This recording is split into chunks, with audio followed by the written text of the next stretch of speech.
एक छोटे से गांव में रेखा अपने पति के साथ एक साधारण जीवन जी रही थी। रेखा का पति गांव के इकलौते बड़े और आलीशान स्कूल का शिक्षक था।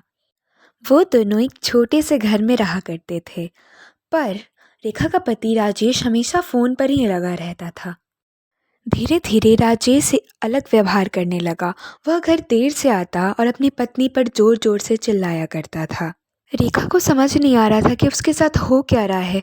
वो निर्णय लेती है कि वो राजेश का पीछा करेगी और इस सवाल का जवाब ढूंढेगी। रात को जैसे ही राजेश घर से बाहर जाता है, रेखा भी उसके पीछे छुपे छुपे चली जाती है। रेखा ने जो देखा उसे देखकर उसे अपनी आंखों पर विश्वास ही नहीं हुआ। वो देखती है कि राजेश एक बड़े से घर के अंदर चला जाता है। रेखा खिड़की से अपने पति को एक खूबसूरत औरत के साथ बात करते हुए देखती है। ये देखकर रेखा फूट फूट कर रोने लगती है और वो अपनी किस्मत को कोसती है।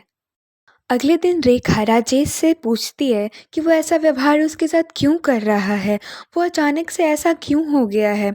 पर वो कुछ जवाब नहीं देता और उल्टा उस पर चिल्लाने लगता है और चिल्लाते हुए वहाँ से चला जाता है। रेखा उदास हो जाती है और वो ये फैसला लेती है कि आज की रात वो फिर से अपने पति का पीछा करेगी और सच जान कर ही रहेगी। जैसे ही रात होती है, रेखा फिर से राजेश का पीछा करते करते उस बड़े घर के खिड़की पर जा पहुंचती है। रेखा अपने पति और उस औरत की सारी बातें सुनती है और ये सुनकर उसे अपने कानों पर यकीन ही नहीं हो पाता। तुम नहीं होती तो मेरा क्या होता।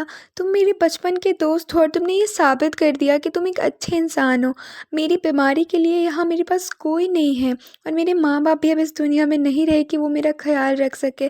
पर तुम मेरी बीमारी में मेरे साथ खड़े हो और मुझे हॉस्पिटल से लेकर भी आते हो।